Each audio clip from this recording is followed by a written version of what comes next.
Hey guys, welcome back. Today I wanted to show you how I ended up getting into Craigslist and Facebook on the free ads, and what I do on there is I find stuff that people don't want anymore that is still in good condition or very easily able to be refurbished, and I put it back on after I fix it and sell it.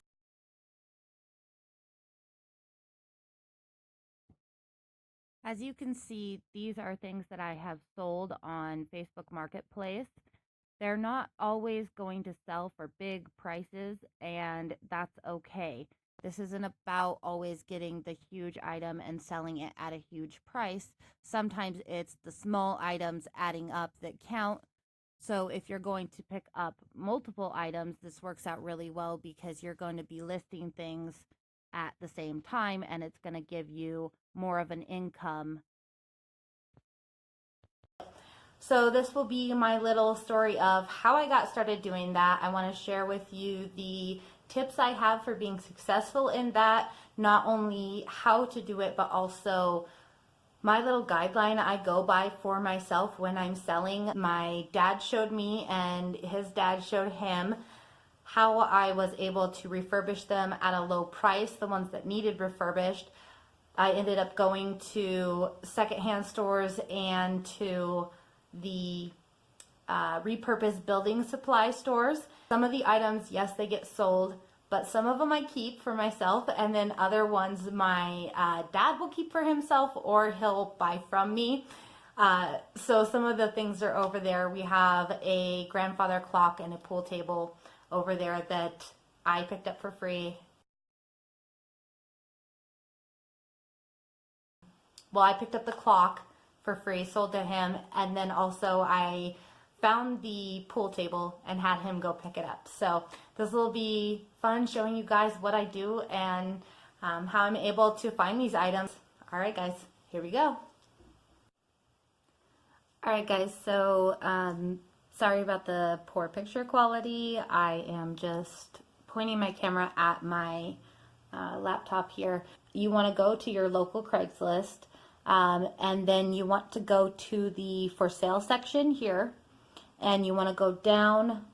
There is all these different sections lined up here. They're alphabetized, and you want to just go to the one that says free, click on it, and it'll take you to the free section. And look for an item that would be easy to resell. I would go into the page for it, and it's going to tell me where it's at, a general area, usually on the map. All should be pretty easy to fix. Now, somebody else's version of easy to fix and my version are a little bit different. So I just want to make sure that it's something that I really am going to be able to fix. With a torn seat on here, I probably would not mess with that. If it was just the tires that needed fixed or aired up, I would go for it, and I would pick this item up. I would fill up the tires, make sure that the holes were sealed, and resell this. You want to make sure that it's always something you can fix, otherwise you're going to be stuck with a bunch of junk. This LG washing machine, it says 5-year-old LG washing machine, works perfectly other than a blown main bearing, free. So this is actually something that I might possibly pick up, and I actually have picked up a washer machine very similar to this before, and I did a total tearing it apart and fixing the inside. So it is possible to do these kind of things. However, you have to be confident in your ability to fix it. So if you look up the part that's needed for that, and it's a relatively easy part to find or a relatively cheap part to find, I would say go for it. So there's all different things to consider when you're looking at furniture. Be cautious about the ones that have been sitting outside, and you can tell either by their condition or they'll say that they're going to be sitting outside. And those ones I would really steer clear of, just because cats get to them while they're outside. And so the people that have the stuff that's going to be the easiest to fix would be the people that keep it indoors and wait for you to come pick it up. This one says the bench is rickety and needs to be fixed up and painted. It's a child's rocking bench. I actually love this, and I might email them because I would love to have this bench. With it being rickety, it would probably only need a few places secured for it to be good again, and a coat of paint. So this is something that I might consider emailing. So when I do email them, what I want to do is make sure, so this says it was 3 days ago. So with it being on there 3 days ago, the chances of it being there are not very good. However, I will still email them since it's up. You want to hit the reply button and send them a reply. Sometimes they'll have their phone number on there, sometimes just their email.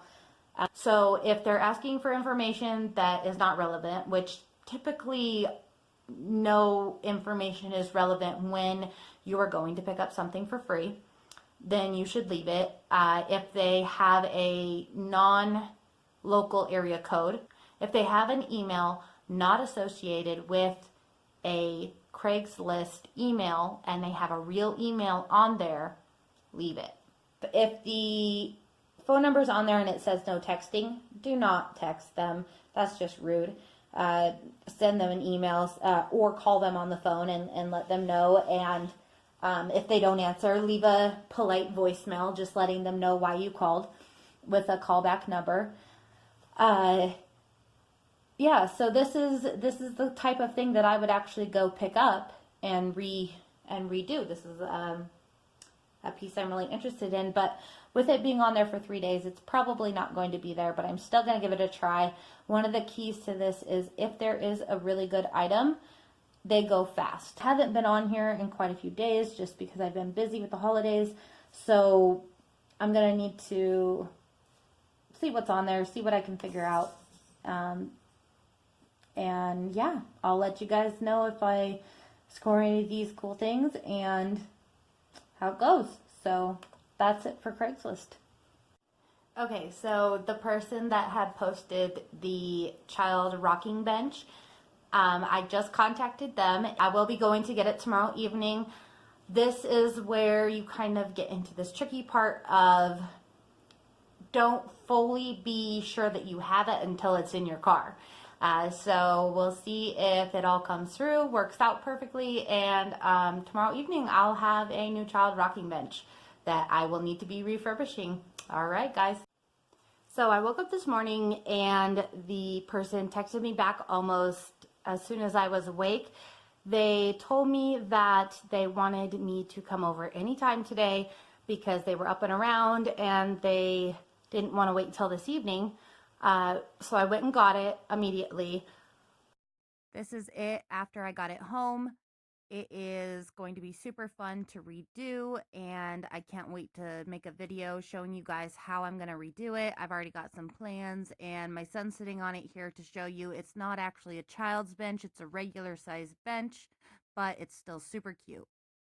I just wanted to let you guys know that that's really important, that you be flexible. So if they're telling you a time and they change it to sooner or later, don't get upset with them. Try to work with them because they're doing you a favor by giving you that item for free. Be really conscious about making sure you show up when you say you're going to show up, letting them know that you're on your way and approximately how long it's going to take you to be there. Another thing that I was sure to do was ask them how big the item was, so that I knew if it was going to fit in my car or not. I often joke that when I'm going to pick something up, I am going to be playing Tetris. So think Tetris, but bigger scale, real life. They did not know the exact size.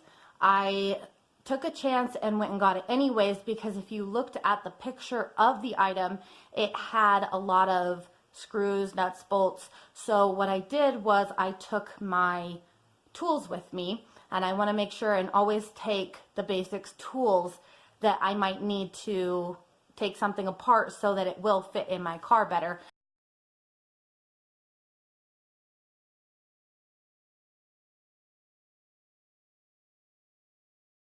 You want to make sure that you have the measurements of your car, and not just the inside measurements, but also the opening of your car, and take into account the seats, if they can move or if they can't move, and just kind of gauge how much room do you actually have to put something in before you commit to going and getting it. And if it can't fit, then you'll either need to let the person know that you won't be able to fit it in your car, so thank them for their time and let them know you won't be able to get it, or you can find somebody who can help you pick it up and see if they would be okay with waiting. But make sure you communicate this to them. So I did end up taking it apart and then putting it in my car. Got it.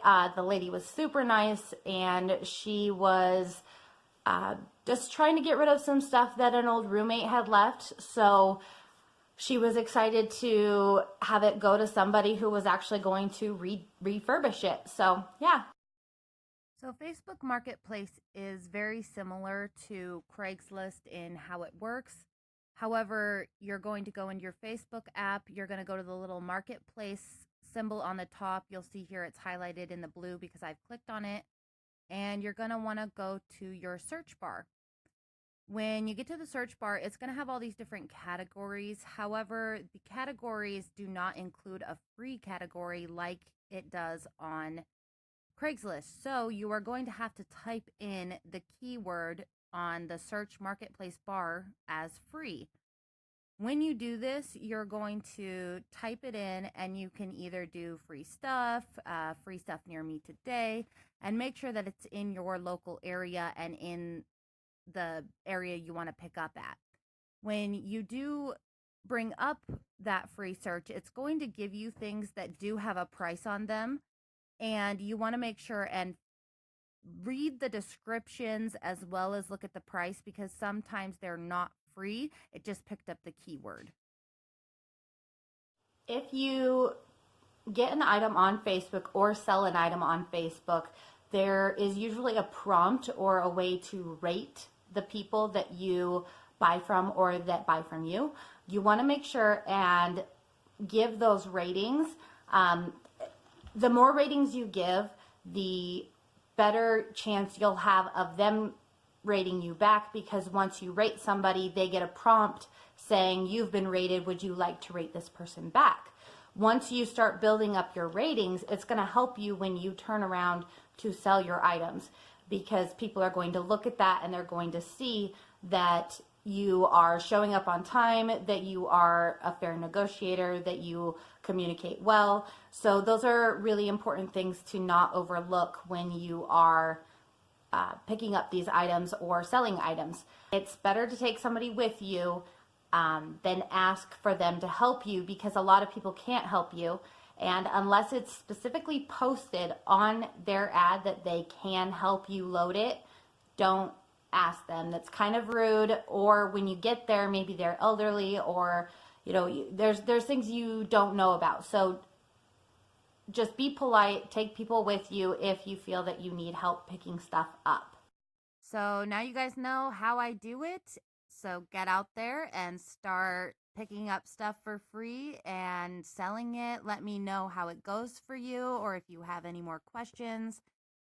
And just enjoy yourself. Make sure you're following what your mama taught you. Keep your manners good, and you will have more people willing to give you stuff and willing to buy stuff from you.